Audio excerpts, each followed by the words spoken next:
വിശ്വാസത്തിന് വേണ്ടി പോരാടണമെന്നൊക്കെയും ദൈവത്തിന്റെ പരിശുദ്ധാത്മാവ് ഈ രാത്രികാലം നമ്മളോട് കൃത്യമായി ഇടപെട്ടുകൊണ്ടിരുന്നല്ലോ. സ്തോത്രം കേട്ട മുമ്പാകെ നമ്മെ തന്നെ സമർപ്പിക്കാൻ. കർത്താവിന്റെ വരവ് ഏറ്റവും ആസന്നമായിരിക്കുന്ന ഈ കാലഘട്ടത്തില് ഹല്ലേലൂയ കർത്താവിന്റെ നാമമഹത്വത്തിന് വേണ്ടി ശക്തമായി നിലകൊള്ളുവാൻ നമ്മുടെ പിതാക്കന്മാർ നിലകൊണ്ടതുപോലെ വചനപ്രകാരം വിശുദ്ധിയിലും വേർപാട് നിലകൊള്ളുവാൻ ദൈവം നമ്മെ സഹായിക്കട്ടെ. അതിനായി എന്നെ സമർപ്പിക്കുകയാണ്. സ്തോത്രം. കർത്താവിലെന്നും എന്റെ ആശ്രയം, കർത്തൃസേവ തന്നെ എന്റെ ആഗ്രഹം. കഷ്ടമോ നഷ്ടമോ എന്തു വന്നിടിലും കർത്താവിൻ പാദം ചേർന്നു ചെല്ലും ഞാൻ. കഷ്ടമോ നഷ്ടമോ എന്തു വന്നിടിലും കർത്താവിൻ പാദം ചേർന്നു ചെല്ലും ഞാൻ.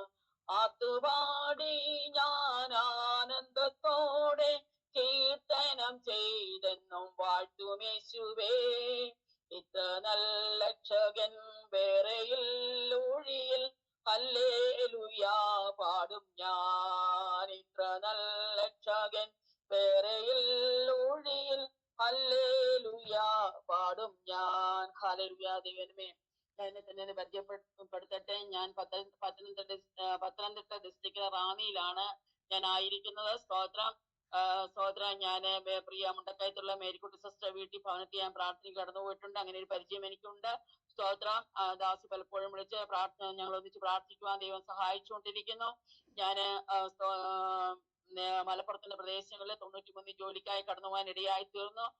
ഞാനൊരു നാമധേയ ക്രിസ്ത്യാനിയായിട്ട് ഈ സുവിശേഷത്തിനോട് ബന്ധക്കോസ്തവത്തോട് താല്പര്യമില്ലാതെ സ്തോത്രം എന്നാൽ പള്ളിഭക്തിയോട് ജീവിക്കണമെന്നുള്ള ഒരു നിശ്ചയത്തോട് ജീവിച്ചു വന്ന ഒരു വ്യക്തിയായിരുന്നു.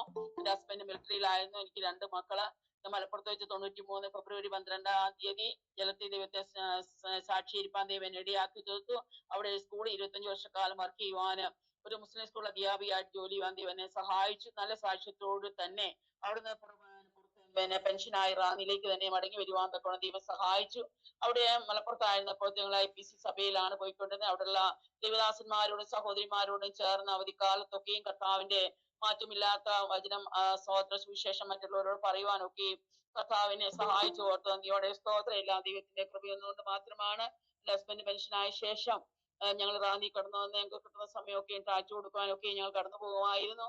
സ്തോത്രം. കഴിഞ്ഞ മെയ് 22 എന്റെ കുട്ടാളി ലോകത്ത് നിന്ന് നിത്യ ചേർക്കപ്പെടുവാൻ ഇടയായിരുന്നു. പ്രിയ ദൈവമേ, അതിനു മുമ്പ് 5-6 മാസം മുമ്പ് ദൈവത്തിന് പരിശുദ്ധാത്മാവ് എന്നോട് ഇപ്രകാരം ഇടപെടുകയായിരുന്നു. നിന്റെ സൃഷ്ടാവാണ് നിന്റെ ഭർത്താവെന്ന്. അപ്പോഴൊന്ന് നാട്ടിന് ചില പ്രശ്നം ഉണ്ടായിരുന്നെങ്കിലും ഞങ്ങള് ആരോഗ്യത്തോടെ തന്നെയാണ് ഞങ്ങളെ കടന്നു പോവുകയും സ്തോത്രം ചില സ്ഥലങ്ങളൊക്കെയും പോയി ടാച്ചു കൊടുത്തതിന് സൗകര്യമാരോട് ചേർന്ന് എന്നെ വണ്ടിയെ കൊണ്ട് വിടുകയും തിരിച്ച് ഞങ്ങൾ ഒന്നിച്ചു പോരുകയൊക്കെയും ചെയ്തിരുന്നു. എന്നാൽ ഈ വചനം അതിനു മുമ്പ് ഈ വാക്യനോട് ഇടപെട്ടപ്പോൾ ആ സമയത്തൊക്കെ ഞാൻ പ്രാർത്ഥിക്കുന്നത് എന്താന്ന് എനിക്കറിയില്ലായിരുന്നു. എന്നാൽ അതിന് ശേഷം കഴിഞ്ഞ ജനുവരി മാസം മുതല് ശാരീരികമായ ചില ക്ഷീണങ്ങളൊക്കെ ഉണ്ടാകുവാൻ ഇടയായി തീർന്നു. എങ്കിലും രോഗിയായിട്ട് കിടന്നില്ല. രോഗി എന്ന മട്ടുകെട്ടിലെ കിടന്ന് സ്തോത്രം രോഗാവസ്ഥയിലേക്ക് അങ്ങനെ കടക്കുന്ന ഒരു അനുഭവം ഒന്നും ഇല്ലായിരുന്നു. എന്നാൽ ദൈവത്തിന്റെ പരിശുദ്ധാത്മാവ് ഓരോ നിമിഷവും എന്നോട് കർത്താവ് ഇടപെടും. അങ്ങനെ സ്തോത്രം ഞങ്ങളെ വചനം വെച്ച് പ്രാർത്ഥിക്കാം. അങ്ങനെ ദൈവം സൗഖ്യം തന്നുകൊണ്ടിരുന്നു. സ്തോത്രം. എന്നാൽ ദൈവത്തിന് അതിന് മുമ്പായിട്ട് ഞാൻ ഇങ്ങനെ ഒരു ദർശനം കാണുമായിരുന്നു. അസുഖം തുടങ്ങിയ സമയത്ത് ഒരു നല്ല മനോഹരമായ ഒരു കറുത്ത കാറ് ഞങ്ങളുടെ വീടിന്റെ ഫ്രണ്ടിൽ ഇങ്ങനെ ഒരുക്കിയിട്ടിരിക്കുന്നു. അപ്പൊ ഞാൻ ചിന്തിച്ചു, ഒന്നുകൂടെ ഞങ്ങൾക്ക് ഈ രോഗത്തിന് സൗഖ്യം ലഭിച്ച സ്തോത്രം കർത്താവിന് വേണ്ടി ഒന്നുകൂടെ പ്രയോജനപ്പെടാനായിട്ടായിരിക്കും ദൈവം ഇങ്ങനെ കടത്തി വിടുന്നത്.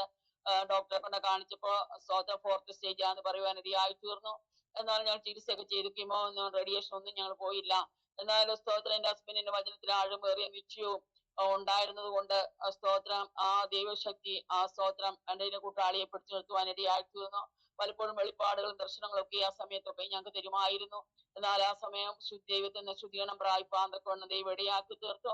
മരിക്കുന്ന അന്ന് പകൽക്കാലം സ്തോത്രം അന്ന് അതിന്റെ തലേ ദിവസം എന്റെ അനുജന്റെ ഭാര്യ ഈ ലോകത്തുനിന്ന് പെട്ടെന്ന് മാറ്റപ്പെടുവാൻ ഇടയായി തീർന്നു. അതിന് ശേഷം ഭവനത്തിൽ കടന്നു വന്നപ്പോൾ രാത്രിയിലെ സ്തോത്രം എന്നോട് വിഷമത്തോടെ ഞങ്ങൾക്ക് വിഷമം വളരെയധികം ഭാരമുണ്ടായിരുന്നു. എന്നാൽ ആ രാത്രിയില് ശക്തമായി ഉറങ്ങുവാൻ കഴിഞ്ഞില്ല. അപ്പൊ എനിക്ക് തോന്നി രാവിലെ സമയം പെട്ടെന്ന് കടന്നുറങ്ങുന്ന കണ്ടപ്പോൾ എന്നോട് പറഞ്ഞു ഞാൻ തുടയ്ക്കണമെന്ന് പറഞ്ഞു. അപ്പൊ ഞാൻ പെട്ടെന്ന് തുടച്ചു. എന്റെ മോളും എനിക്ക് 2 മക്കളാണുള്ളത്. മൂത്ത മോളും കുടുംബവും അയർലൻഡിലായിരിക്കുന്നു. മോന് അവന് ആലുവായി വർക്ക് ചെയ്യുന്നു. സ്തോത്രം. 2 പേരും വിവാഹത്തിലാണ്. 2 പേർക്കും മക്കളായിട്ടില്ല. സ്തോത്രം. ദൈവജനമേ, അന്ന് പകൽക്കാലം ഞാൻ ഭവനത്തിൽ മോളും ഉണ്ടായിരുന്നു. ഭക്ഷണമൊക്കെ കഴിച്ച ശേഷം ഞാൻ അടുക്കളയിൽ നിൽക്കുമ്പോൾ ദൈവത്തിന് പരിശുദ്ധാത്മാവ് ഇപ്രകാരം എന്നോട് പറഞ്ഞു, ഭാഗ്യനാട്ടിൽ പോകും ഞാൻ, എന്റെ ഭാഗ്യനാട്ടിൽ പോകും ഞാൻ എന്നുള്ള ഈ പ്രത്യാശകാരൻ എന്റെ ഹൃദയത്തിലേക്ക് തന്നിട്ട് എന്നെ അടുക്കളയിൽ നിൽക്കാൻ സമ്മതിക്കുന്നില്ല. അപ്പൊ തന്നെ സീരിയസ് ആയ ഒരു അസുഖവും കാര്യമായിട്ട് അസുഖം ഒന്നും ഹസ്ബൻഡിനില്ല.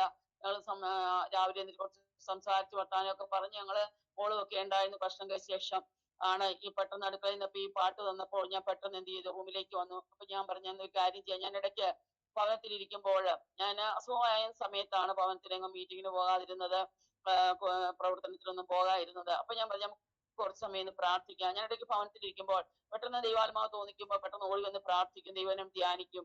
അങ്ങനെ എനിക്ക് വചനത്തിലെ കാര്യങ്ങളൊക്കെയും പറഞ്ഞു തരികയൊക്കെ ചെയ്യും.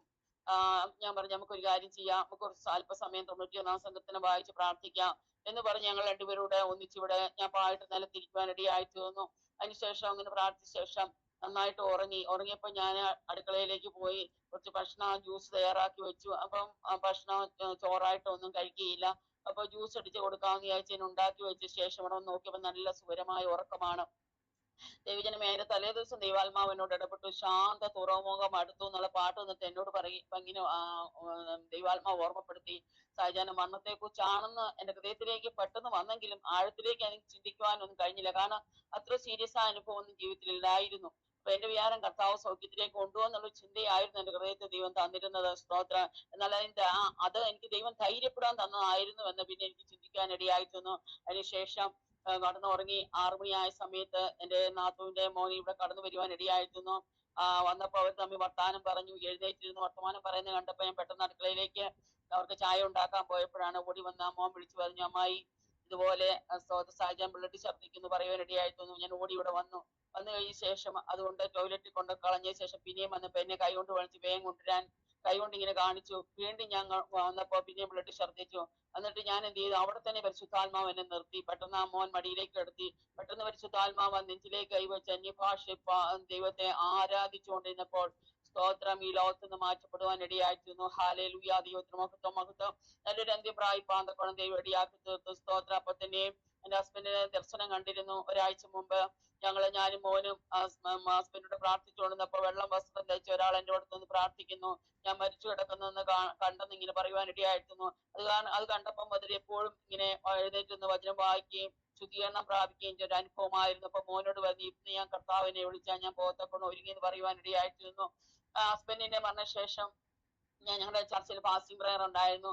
അവിടെ ഞാൻ കടന്നുപോയി. അനുഗ്രഹിക്കപ്പെട്ട ദൈവവചനമായിരുന്നു. എനിക്ക് കർത്താവ് തന്നെ പ്രത്യാശ തന്നിരുന്നെങ്കിലും മാനസികമായി ഇച്ചിരി പ്രയാസം അന്നേരം തോന്നിച്ചു. അങ്ങനെ വചനം എല്ലാം കേട്ട് ബലപ്പെട്ടിരുന്ന ഇരിക്കുന്ന സമയത്ത് അവസാന നിമിഷത്തിൽ ഒരു വെളിപ്പാടായിട്ട് എന്റെ ഹസ്ബൻഡിനെ ദൈവം എനിക്ക് കാണിച്ചു തന്നിട്ട് ദൈവത്തിന്റെ പരിശുദ്ധാത്മാവ് എന്നെ ഓർമ്മപ്പെടുത്തുകയാണ്, നിത്യതയിൽ ഹല്ലേലൂയ എത്തി. ഹല്ലേലൂയ. ആ സ്തോത്ര വെളിപ്പാട് കണ്ടപ്പോൾ എന്റെ ഹൃദയത്തിനകത്ത് വളരെയധികം സമാധാനം തരുവാൻ ഇടയായി തീർന്നു. അതല്ല, കർത്താവ് എന്നെ ഓർമ്മപ്പെടുത്തുകയാണ്, എന്റെ സന്നിധി ജയാളിയായി വന്നു, ഇനി ഭാരപ്പെടേണ്ട ആവശ്യമില്ല, തന്നെ ഏൽപ്പിച്ച ദൗത്യം ചെയ്ത ശേഷം ഇവിടെ എത്തിയെന്ന് ദൈവത്തിന് പരിശുദ്ധാത്മാവിനോട് കൃത്യമായി സംസാരിക്കാൻ ഇടയായിരുന്നു. അതോടുകൂടി എന്റെ ആഴുപേറിയ ആ ഭാരം മനസ്സിൽ നിന്ന് മാറിപ്പോവാൻ ഇടയായിത്തീർന്നു. സ്തോത്രം. പലപ്പോഴും എന്തെങ്കിലും കാരണവശാൽ ഞാൻ ഭാരപ്പെടുമ്പോൾ എപ്പോഴും പരിശുദ്ധാത്മാവ് എന്നോട് പറയും, നിന്റെ ആദ്യത്തെ അവസ്ഥയേക്കാൾ ആദ്യത്തേക്കാൾ നിന്റെ അവസാനം നന്നായിരിക്കണമെന്ന്. ഹല്ലേലൂയ. അപ്പോൾ തന്നെ സ്തോത്രം, ദൈവവചനവും പാട്ടും ഒക്കെയും തന്നെ കർത്താവിനെ ബലപ്പെടുത്തിക്കൊണ്ടിരിക്കുന്നു. സ്തോത്രം. ഹല്ലേലൂയ. ദൈവമക്കളെ സ്തോത്രം. ഒന്ന് ഞാൻ ചിന്തിക്കുകയാണ്, എന്റെ ഹസ്ബൻഡിനെ കർത്താവ് നിത്യതയിൽ ചേർക്കപ്പെട്ടതുപോലെ നല്ല അന്ത്യം കൊടുത്ത് കർത്താവിന്റെ സന്നിധി ചെന്നതുപോലെ എനിക്കും കർത്താവിന് വേണ്ടി സ്തോത്രം, കർത്താവ് ആഗ്രഹിക്കുന്ന പോലെ എന്തെങ്കിലും കർത്താവിന് വേണ്ടി ചെയ്ത് ദൈവം എന്നെ കുറിച്ച് എന്താ ആഗ്രഹിക്കുന്നു അത് ചെയ്ത് കർത്താവിന് വേണ്ടി നിൽക്കുവാൻ തക്കവണ്ണം ഞാനും പ്രാർത്ഥിച്ചു ദൈവത്തിന് കൃപ യോജിച്ചു കൊണ്ടിരിക്കുകയാണ്. ദൈവത്തിന് മഹത്വം. ഹല്ലേലൂയ. സ്തോത്രം. ഹല്ലേലൂയ. ദൈവത്തിന് മഹത്വം. ഇതുവരെ ദൈവം ഞങ്ങളെ നടത്തിക്കൊണ്ടിരിക്കുന്നു. സ്തോത്രം. അതിനുശേഷം ഞാൻ ഇവിടെ ചർച്ചിലുള്ള മീറ്റിങ്ങിനും എന്റെ കൂട്ടുകാരികളുണ്ട്, അവരോടൊപ്പം ട്രാക്ടൊക്കെയും കൊടുക്കാൻ കടന്നു പോയിക്കൊണ്ടിരിക്കുന്നു. ഞാൻ പറഞ്ഞല്ലോ, 93 മലപ്പുറത്തിന്റെ പ്രദേശങ്ങളിൽ വെച്ചാണ് ഞാൻ സ്നാനപ്പെട്ട. അതിനുശേഷം എന്റെ ഹസ്ബൻഡ് സ്നാനപ്പെട്ടു, എന്റെ 2 കുഞ്ഞുങ്ങളെ സ്നാനപ്പെട്ടു. ആ സമയത്തൊക്കെ ഞങ്ങള് കിട്ടുന്ന സമയങ്ങളൊക്കെയും ഞങ്ങൾ കർത്താവിനെ കുറിച്ച് പറയുവാനായിട്ട് ഞങ്ങൾ പലയിടങ്ങളിൽ അവിടുത്തെ ദേവദാസന്മാരോടും സഹോദരിമാരോടെ പോകുമായിരുന്നു. ദൈവം അതിനൊക്കെയും ദൈവം സഹായിച്ചുകൊണ്ട് പ്രിയ ദൈവനും 85 ഞാൻ എന്റെ വിവാഹത്തിന് മുമ്പ് ഞാൻ എന്റെ ഭവനത്തിൽ ഞാൻ എന്റെ അപ്പനും അമ്മയുടെയും 5 പെൺമക്കളായിരുന്നു, 3 സഹോദരങ്ങളായിരുന്നു. ഞാൻ എന്റെ അമ്മ ഒരു പള്ളി ഭക്തിയായിരുന്നു, എപ്പോഴും പ്രാർത്ഥിക്കുകയും ദൈവവചനം വായിക്കുകയൊക്കെ ചെയ്യും. സ്നാനപ്പെട്ടൊന്നുമല്ല, യാക്കോബായ സമുദായത്തിലായിരുന്നു. അങ്ങനെ ഇരിക്കുന്ന സമയത്ത് ഞങ്ങളുടെ ഭവനത്തില് ചില പ്രിയ പ്രതിസന്ധികൾ കൂടെ ഒക്കെ കടന്നു പോയപ്പോൾ സ്തോത്രം, ഞാൻ ദൈവത്തോട് ചില ക്വസ്റ്റ്യൻസ് ഒക്കെ ഇങ്ങനെ ചോദിപ്പാനിടയായി തീർന്നു. സ്തോത്രം, ഞാൻ ബികോം പാസ്സായി അക്കൗണ്ടന്റായിട്ട് എനിക്ക് ജോലിയായിരുന്നു. അതിനുശേഷം ഞാൻ എന്റെ വിവാഹത്തിന് ശേഷം മോളെ പ്രഗ്നന്റ് ആയപ്പോഴാണ് ഞാൻ ജോലി വേണ്ടെന്ന് വെക്കുകയും അങ്ങനെ എന്റെ ഹസ്ബൻഡിന്റെ ഫാദർ എനിക്ക് TTC പഠിപ്പിക്കാൻ വേണ്ടി അങ്ങനെയാണ് ഞാൻ മലപ്പുറത്ത് ജോലിക്ക് പോകാനൊക്കെ ഇടയായി തീർന്നത്.